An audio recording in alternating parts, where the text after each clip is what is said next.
Social media gi update khara pathokchari ahanbada haukiba tang marida laibak thiba thoktok amada hauzik class 12 ki exam thariba hairok part 1 dagi laisram herojit exam tharuraga halakpagi lambida accident thokpadagi spinal cord tamthina sokhibadagi hauzik siza hospital da aruba phibam da laikatnari mahaki operation taunabagi damak hauzik lakh 9 hena changlani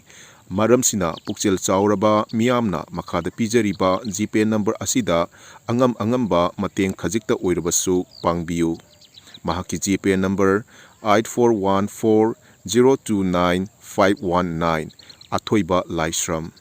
Next update ta lambi su nungairakpagi matik accident thokpasu lepte isa na gyan tabiu gari kanna thaubagi kanaba karisu leite yamna su hairabani nungairibra sibu aigi oinadi kaisu hainingai leite kanna thoningadi nathanda sokso sijo mara leitaba midi chenabirunu.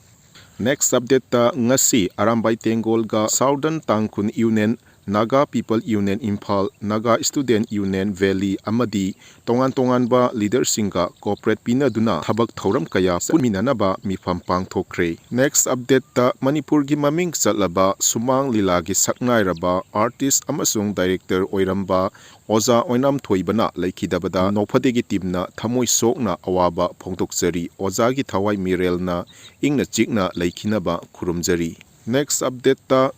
12 exam loiri haiduna boarding thadokpa tarabada supermaina da leiba yumdi cookie singna mai thadokhrabana relief camp da changjafam loduna leiribi mahiroi amana exam loibagi harauba phongtokpagi mahutta yumda chatpa phanganbiu haina